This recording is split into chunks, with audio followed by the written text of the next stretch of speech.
Today, we're diving into something pretty heavy. It's a chilling analysis from military strategist Major Tariq Mahmoud on what happens if and when diplomacy just hits a brick wall. We're going to look at the incredibly high stakes conflict scenarios between the US, Israel, and Iran.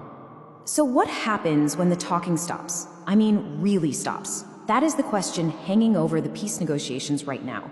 It's a genuine make or break moment. And if it breaks, well, the consequences are beyond severe. Let's climb what the analysis calls the escalation ladder, from the most likely outcome all the way to the absolutely catastrophic. Okay, so here's our roadmap for today. We'll start at the make or break moment, then climb that ladder. War resuming, the economic shockwave, a direct war, the unthinkable nuclear option, and we'll wrap up with a final battlefield analysis. All right, first, let's set the scene, because you have to understand just how fragile everything is right now. These critical talks are happening in Islamabad against the backdrop of a very shaky ceasefire. A war already kicked off back in February 2026, and these talks are pretty much the last best hope to pull the entire region back from the brink. But these talks, they're on shaky ground from the get-go. Major Mahmoud's analysis boils it down to four huge sticking points: Iran's nuclear ambitions, the ongoing conflict in Lebanon, who controls the vital Strait of Hormuz, and of course, sanctions and frozen assets. And these aren't just minor details to be ironed out. They are fundamental disagreements pushing everyone toward a very dangerous tipping point. So, let's play this out. The talks collapse. A diplomat packs their briefcase, the doors close. What happens next? Let's take that first, terrifying step up the ladder. The analysis couldn't be clearer on this. The most immediate and probable outcome is a return to full-scale conventional war. It's not some far-off possibility. It's what happens the moment the ceasefire officially shatters. The machinery of war just grinds right back into motion. And just look at how fast this thing explodes. It's like a domino effect in real time. It would likely start with massive US and Israeli airstrikes on Iran. But Iran doesn't just sit there. It retaliates, hard, with ballistic missiles and drone swarms. Suddenly, US bases across the region are hit, and just like that, countries like Saudi Arabia and the UAE are dragged into a multi-front regional war. It spirals out of control fast. Now you might think the war is all about missiles and tanks, right? Wrong. The next rung on this ladder is economic, and its shockwaves would hit every single one of us no matter where you live.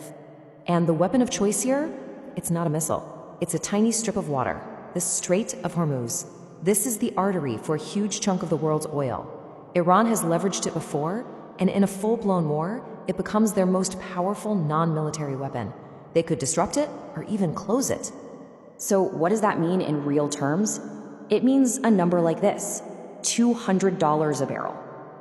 Just let that sink in for a second. This isn't some abstract number on a stock ticker. That's the price you pay at the pump. It's the cost of your groceries. It's your heating bill in the winter.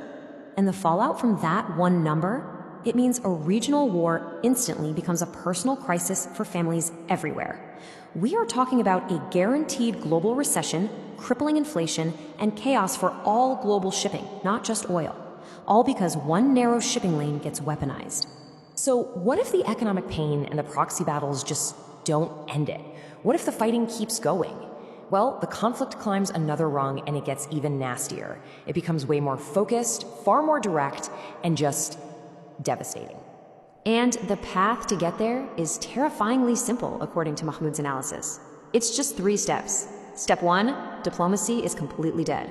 Step 2, Israel and Iran stop messing around with proxies and start launching missiles directly at each other. And step 3, well, that's when the bombs start falling on major cities. And let's be blunt here, because the analysis doesn't pull any punches.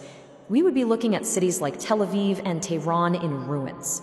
This would be, without a doubt, the most destructive conventional war the modern Middle East has ever seen, with civilians bearing the absolute brunt of the attack. All right. Deep breath, we've reached the top of the ladder. This is the unthinkable one. The one with a low probability, thank goodness, but an impact that isn't just regional, it's civilization altering. So what could possibly trigger something so catastrophic? It all boils down to one single non-negotiable line in the sand: zero uranium enrichment. The US position is that Iran must halt its program completely. Iran's position is that it's their sovereign right. This one single deadlock, That's the potential spark that lights the biggest fire of all. So if the US and Israel even perceive that Iran is about to cross the nuclear threshold, the analysis is grim. It points to a preemptive strike on their nuclear facilities. And we're not just talking conventional bombs. The use of tactical nuclear weapons is on the table. The fallout from that? I mean, it's almost unimaginable. Massive casualties, global panic, and the entire international order just collapsing. So you have to ask yourself, why? What is driving each side to push so hard towards this cliff edge? Let's zoom out one last time and look at the core strategic motivations that Major Mahuth breaks down for us. And this, right here, lays out the core problem perfectly. You've got the USA looking to maintain strategic control. You've got Israel seeking the permanent end of what it views as an existential threat. And you have Iran fighting for what it sees as its national sovereignty and its rightful place as a regional power. They are three pieces of a puzzle that simply do not fit together. And this table from the report really brings it all home. This is the entire escalation ladder in one snapshot.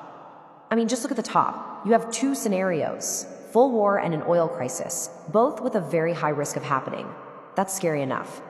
But it's that line near the bottom that just gives you chills. Nuclear risk. The risk is low, but the impact is simply catastrophic. I want to leave you with this one last quote from Major Mahmoud's analysis because it says it all so perfectly.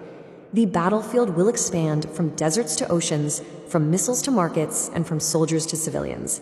It's a stark reminder that when diplomacy fails, the conflict doesn't just stay on the battlefield.